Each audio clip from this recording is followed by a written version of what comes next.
부모가 자녀를 사랑하고 자녀를 귀하게 여길 때 그 자녀를 사랑하는 가장 중요한 방법 가운데 하나는 그 아이들을 가르치고 그 아이들을 깨우치고 그 아이들을 징계하는 것이라고 말할 수 있습니다.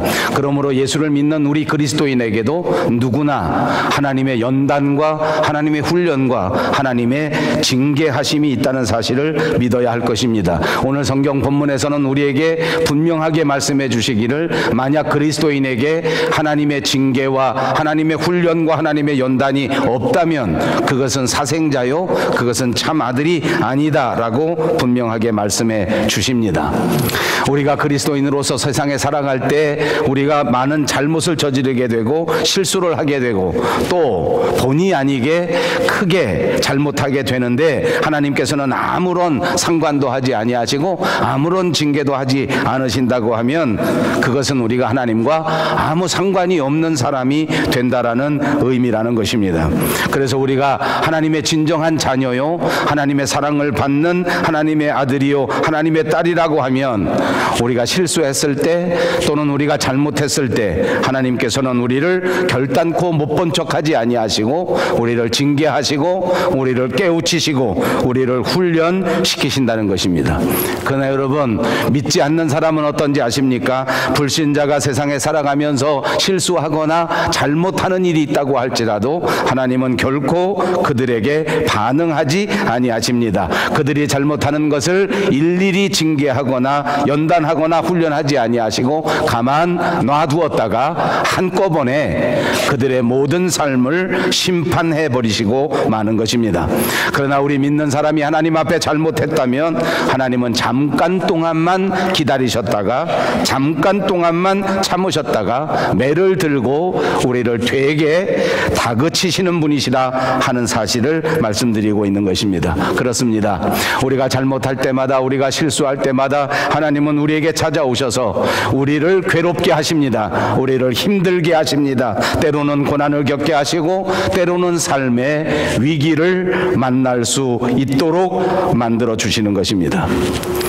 그러면 안타깝게도 우리 그리스도인들은 어떻게 생각하게 되는 것입니까? 이런 상황 속에서 대부분 많은 사람들이 불만하고 불평하게 됩니다. 우리를 사랑하셔서 우리를 징계하시는데 우리는 오히려 불평하고 우리는 원망하게 되는 것입니다. 우리의 삶의 유익을 위하여 우리를 훈련시키시고 우리를 연단시키시는데 우리는 이것을 받아들이려고 생각하지 않는다는 것입니다. 사랑하는 여러분, 오늘 이 시간 이 말씀을 통해서 우리 모두가 마음속에 깊이 명심하시기를 바랍니다. 하나님께서는 오늘 저와 여러분에게 큰 사랑을 가지시고 큰 관심을 가지시고 우리를 바라보십니다. 그리고 결단코 우리를 그대로 내두지 아니하시고 우리를 만지시고 우리를 만드시고 우리를 다듬어 나가시는 분이라는 사실을 기억하시기를 바랍니다. 그러므로 하나님께서 우리를 잘 다듬으셔서 하나님 마음에 합한 아름다운 그릇으로 만들어 주신다는 사실을 깨닫고 하나님이 우리를 만지실 때, 하나님이 우리를 훈련시키실 때, 하나님이 우리를 연단시키실 때, 하나님이 우리를 징계하실 때 이것을 지혜롭게 잘 받아들일 수 있는 여러분 모두가 되시기를 주님의 이름으로 축복합니다. 날마다 하나님께서는 우리를 만지십니다. 날마다 하나님께서는 우리를 다듬으십니다. 지금 이 순간도 저와 여러분을 다듬고 계시는 줄로 믿습니다. 이스라엘 백성들은 이런 하나님의 손길을 결코 반가워하지 않았습니다. 하나님께서 연단하시고 하나님께서 훈련하시는 이 모든 일들을 싫어했습니다. 하나님의 징계를 그냥 모른 척 했습니다. 무시해버렸습니다. 주님은 너무나 마음 아파하셨고 주님은 너무나 슬퍼하셨습니다. 주님이 가장 슬퍼하신 것은 바로 이것입니다. 주님이 만지실 때에 반응하지 않는 이스라엘 백성들을 향하여 주님은 크게 실망하시고 크게 마음 아파하셨다는 것입니다. 여러분들 가운데 많은 분들은 부모일 것입니다. 자식을 기를 때 우리는 이런 것들을 체험합니다. 여러분들 가운데 많은 분들은 선생님입니다. 많은 사람들을 가르칩니다.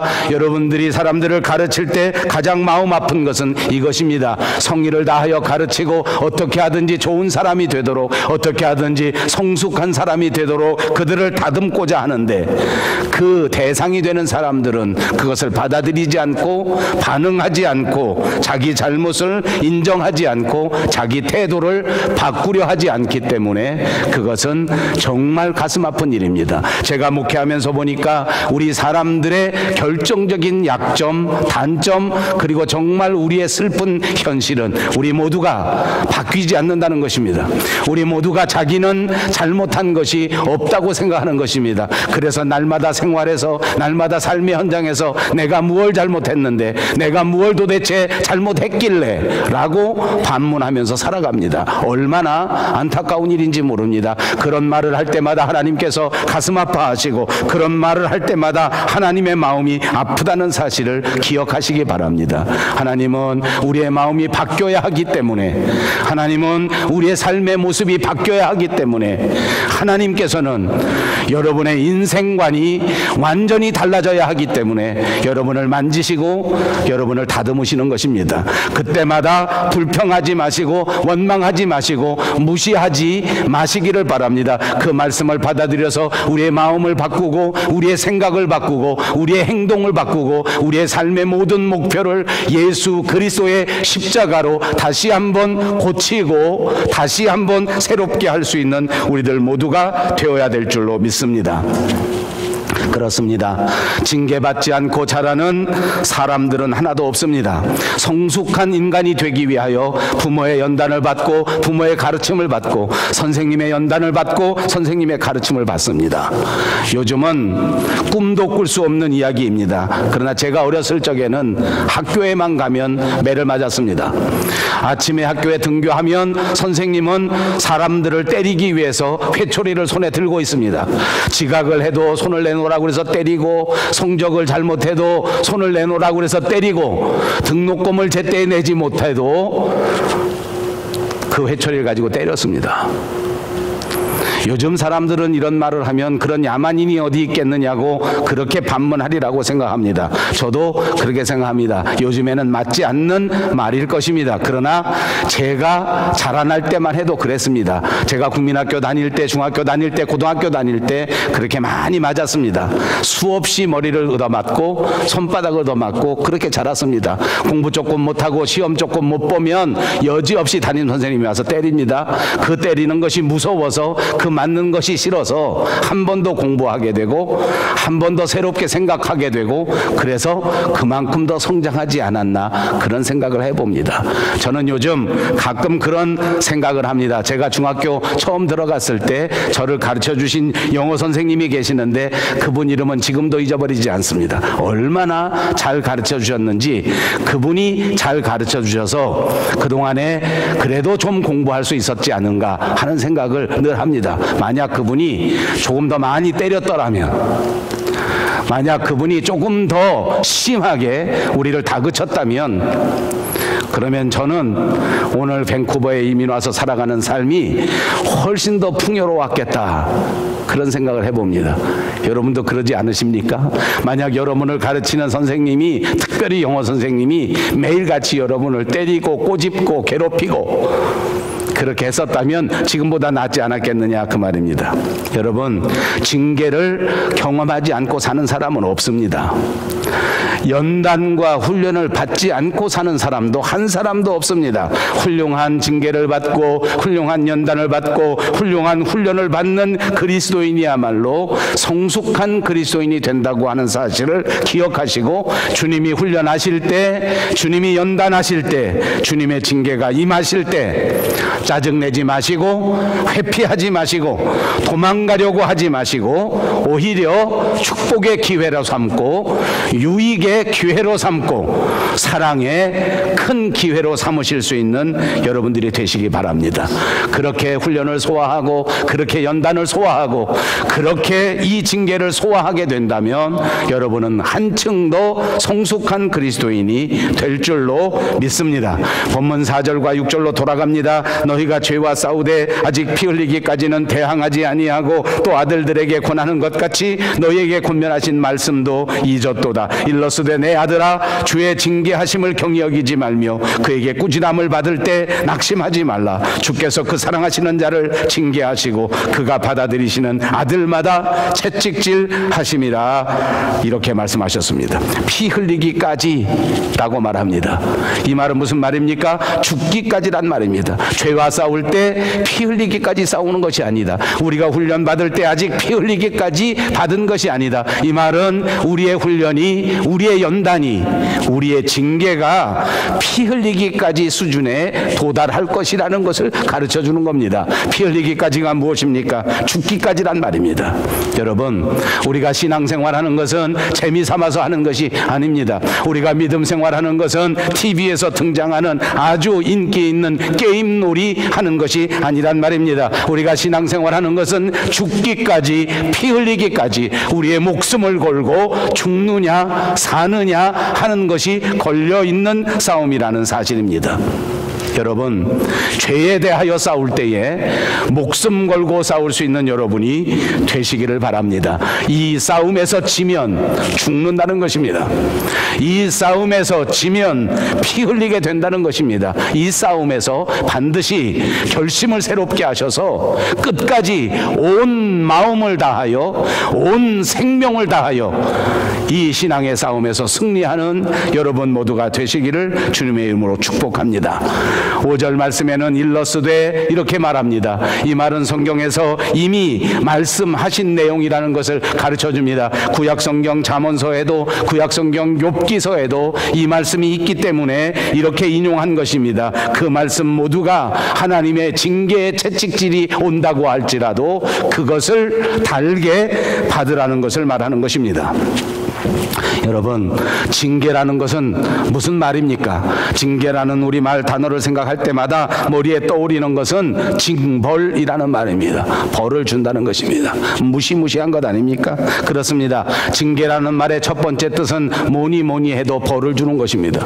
우리가 실수하면 벌을 줍니다. 우리가 잘못하면 벌을 줍니다. 우리가 깨닫지 못하면 벌을 줍니다. 여러분, 철없이 행동하면 벌을 받게 되어 있습니다. 우리가 믿음 생활하면서 신앙인임에도 불구하고 철없이 살아가면, 개념 없이 살아가면 하나님은 저와 여러분에게 징계하십니다. 정신 똑바로 차리라고 매를 드신다는 말입니다. 그리고 또 다른 의미가 있습니다. 이 징계에는 훈련, 단련, 교육이라는 뜻이 있습니다. 특별히 영어 단어에서는 이것을 디시플린이라고 부르는데 우리가 잘 아는 디사이플, 제자 훈련, 제자, 이것과 어원이 똑같습니다. 징계한다는 말, 권징한다는 말은 훈련한다는 말이요, 권고한다는 말이요, 연단한다는 뜻을 가지고 있다는 말입니다. 그러니까 여러분, 우리가 벌을 받는다는 말은 무슨 말인지 압니까? 벌을 받아서 새롭게 교육을 받는다는 것입니다. 우리가 벌을 받아서 새롭게 연단한다는 것입니다. 벌을 받을 때에 내 자신을 훈련하고 내 자신을 연단시키는 것으로 받아들일 때 하나님의 사랑을 느낄 수 있게 되고 하나님께서 계획하신 아름다운 인생의 유익을 받아 누릴 수 있게 된다는 것입니다. 오늘 히브리서 기자는 이렇게 말합니다. 우리가 무슨 잘못을 했던지 간에 하나님께서는 반드시 하나님의 아들에 대하여, 하나님의 자녀에 대하여 징계하신다.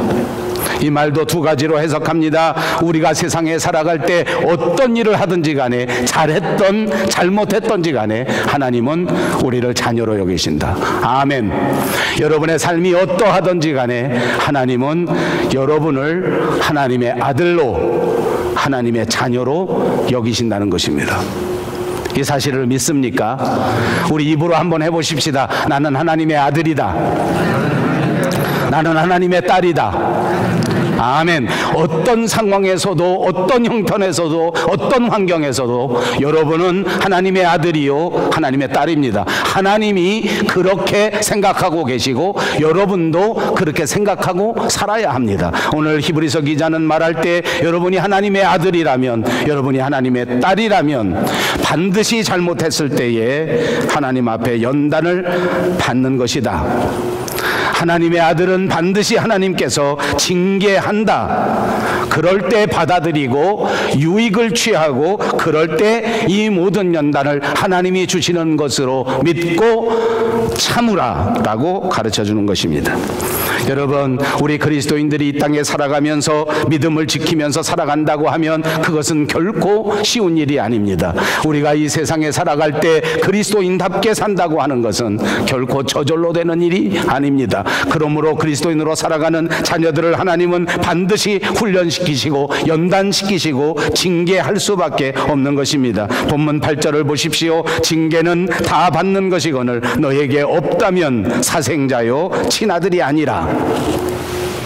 이 성경 히브리서가 기록될 때에는 귀족들이 많이 있었습니다. 이 귀족들은 노예나 보통 사람들의 신분과 달라서 훨씬 더 자유롭게 살았던 것 같습니다. 그래서 이 귀족들은 결혼하지만 결혼 외에도 많은 자식들을 두었습니다. 그것을 가리켜 사생자라 하고 그것을 가리켜 혼외 자식이라 합니다. 옛날 우리나라에도 이런 일은 많았습니다. 우리는 중혼하는 것이 허락되었기 때문에 결혼 외에 나가서 자식을 낳는 일도 많았지만 결혼을 여러 번 하여서 정상적인 아내, 정상적인 남편이 아닌 비정상적인 아내도 많이 있었기 때문에 이런 아이들이 참 많이 있었습니다. 그래서 결혼하고 낳았지만 그러나 정상적인 아들, 자기의 재산을 상속받지 않는 아들, 자기의 신분을 상속받지 못하는 아들들도 많이 있었습니다. 그래서 우리는 모두가 잘 이해할 수 있습니다. 귀족들에게 생겨진 혼외 자식도 똑같은 자식이기 때문에 귀족들은 그들이 먹고 살 수 있도록 돈을 줍니다.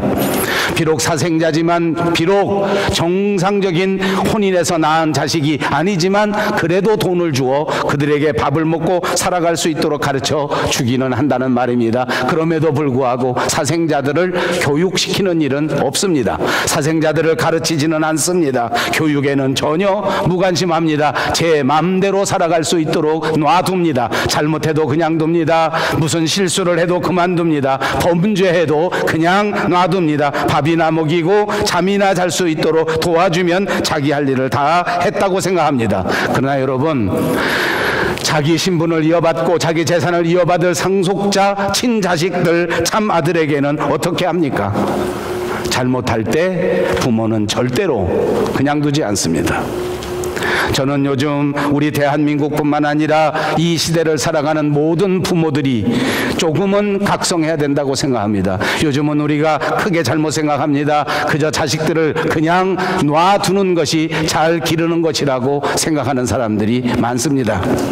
자식을 참견하지 말고 자식을 상관하지 말고 조금 잘못해도 요즘 애들은 다 그래, 조금 실수해도 요즘 애들은 다 그럴 수 있어 하고 무조건 놔두고 무조건 관용하는 것이 부모가 할 일이라고 생각하는 사람이 많습니다. 여러분, 착각하지 마십시오. 무조건 그냥 놔두는 것은 참 아들이 아닙니다. 사생자들이나 그렇게 그냥 놔두는 것입니다. 버린 자식들이나 그냥 놔두는 것입니다. 내가 사랑하는 자식은 엄격한 훈련을 시켜야 합니다. 엄격한 교육을 시켜야 합니다. 날마다 상담하고 날마다 대화하고 날마다 가르치고 날마다 고치고 날마다 새롭게 해서 이 세상에 성숙한 인격자로 살아갈 수 있도록 만들어주는 것이 부모의 책임이라 그 말입니다. 그렇습니다. 그리스도인이라고 불리우고 하나님의 나라를 상속받을 저와 여러분은 날마다 순간마다 때마다 일마다 하나님께로부터 엄격한 훈련을 받고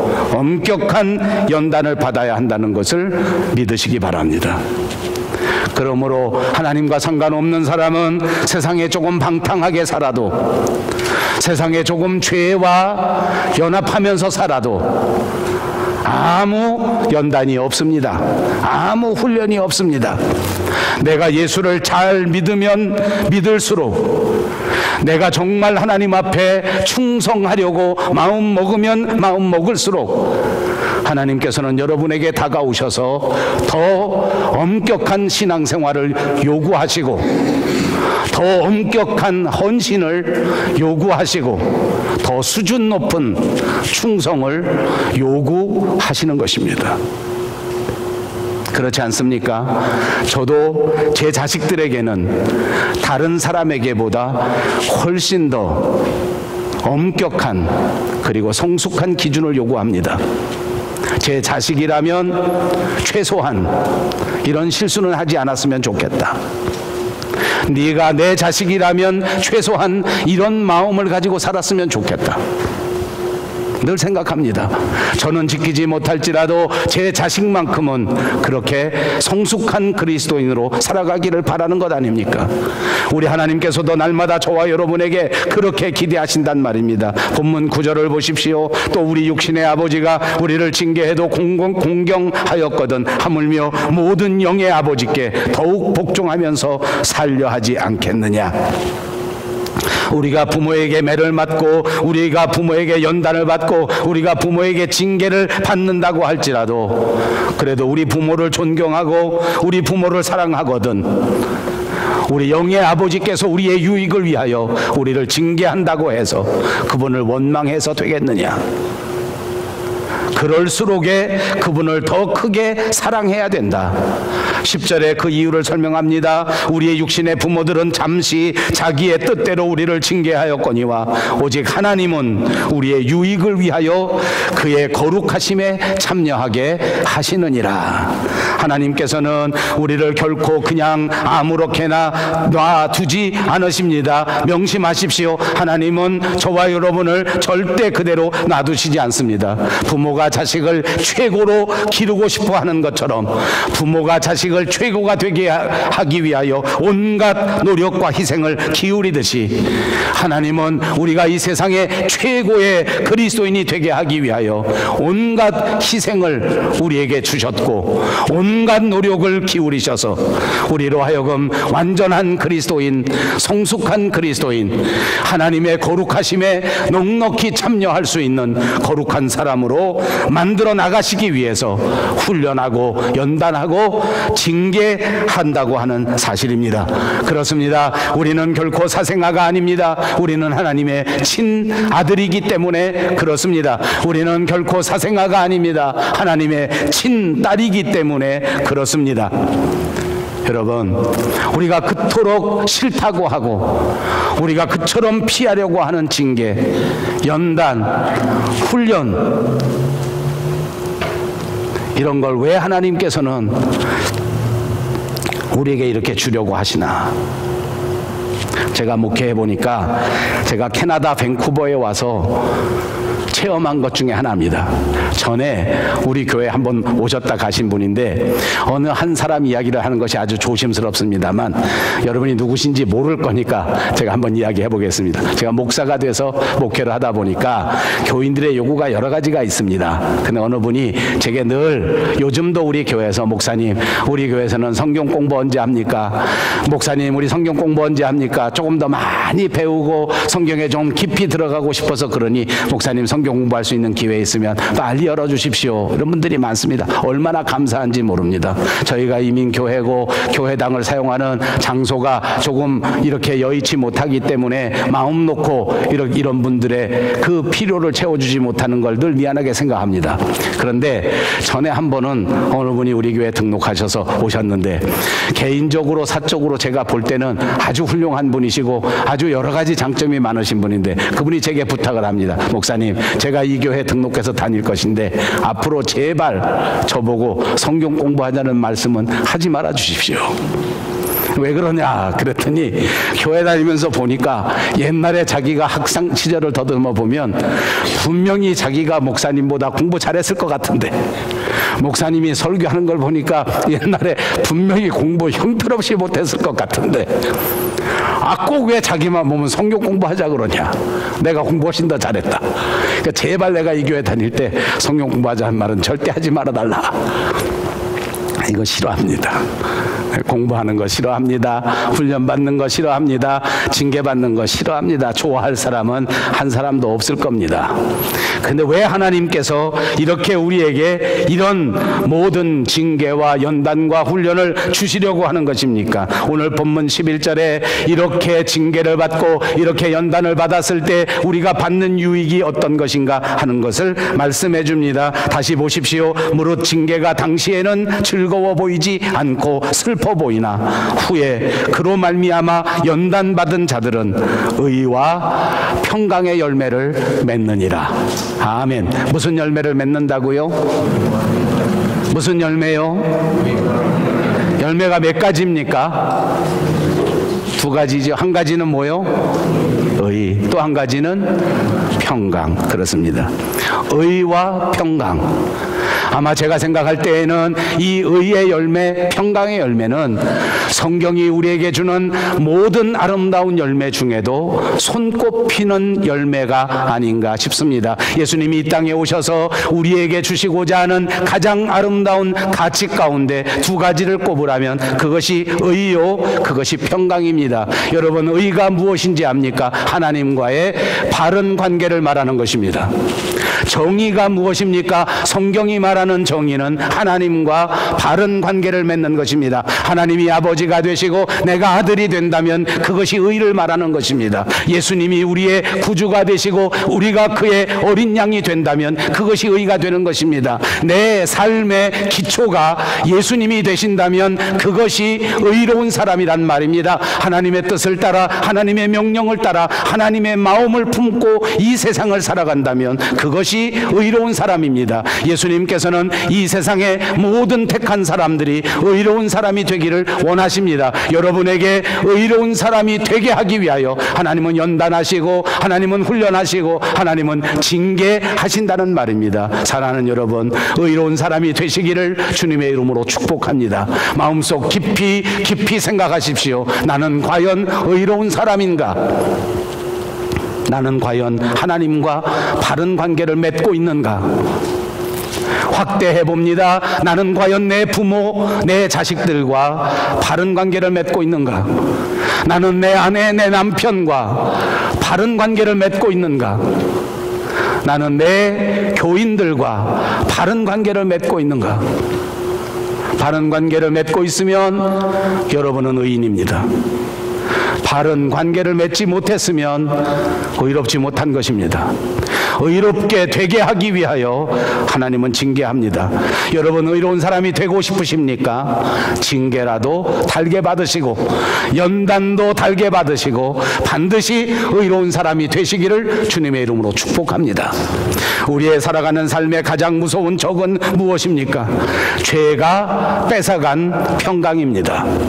우리는 죄 때문에 평강을 잃어버렸습니다. 모두가 상실해버렸습니다. 하나님과의 관계가 깨지는 순간부터 우리 마음속의 평화는 사라져버리고 말았습니다. 내가 믿음을 지키고 살 때 내 마음속에 하나님이 주시는 평강을 체험할 수 있었습니다. 내가 정말 신앙으로 성령 충만한 삶을 살았을 때 그 어떤 환경 속에서도 흔들리지 않는 평화가 내 마음속에 있었습니다. 그러나 이 죄 때문에 흔들리기 시작할 때, 하나님과의 관계가 깨지기 시작했을 때 우리는 평강을 잃어버립니다. 늘 불안합니다. 늘 걱정됩니다. 늘 무섭습니다.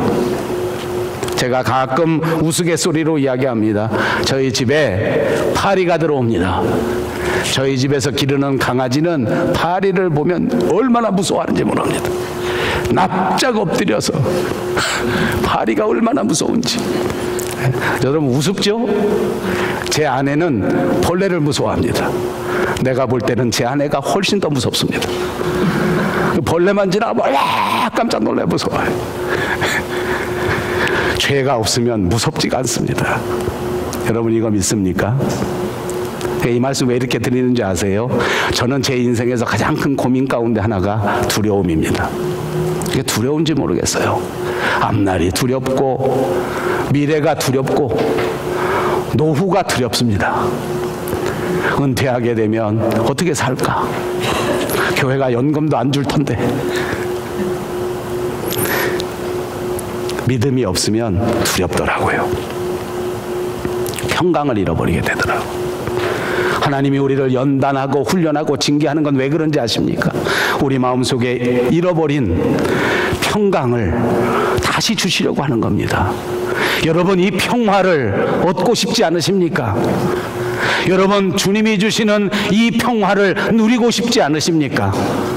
주님이 주시는 징계 연단을 받으시기를 바랍니다. 그렇습니다. 우리에게 주시는 징계의 의미는 바로 의와 평강의 열매입니다. 그 어떤 고난도, 그 어떤 역경도, 그 어떤 상황도 물리치시고 하나님이 우리에게 약속하신 의와 평강을 넉넉히 받아 누리시는 여러분 모두가 되시기를 다시 한번 주님의 이름으로 축복합니다. 12절과 13절을 보십시오. 그러므로 피곤한 손과 연약한 무릎을 일으켜 세우고 너희 발을 위하여 곧은 길을 만들어 저는 다리로 하여금 어그러지지 않고 고침을 받게 해라.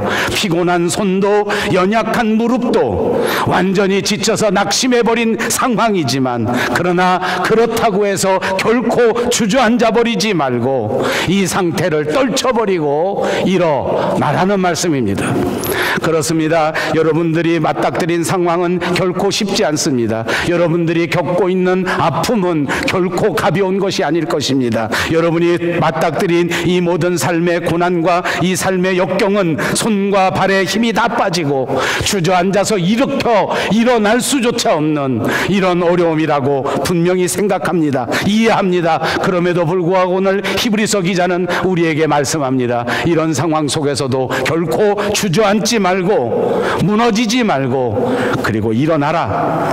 피곤한 손도 일으켜라. 연약한 무릎인 줄 알지만 그래도 또 힘을 내고 일어나라. 죄와 싸우되 세상과 싸우되 쓰러지지 말고 죽기까지 끝까지 대항해라. 결코 여기서 넘어지지 마라. 결코 여기서 지지 마라. 반드시 감당해서 성숙한 그리스도인으로 거듭나라. 아멘. 이렇게 승리하는 것이야말로 하나님이 주시는 의와 평강을 받아 누리는 일이요 하나님과 더불어 거룩한 삶을 이루는 것이기 때문에 그렇습니다.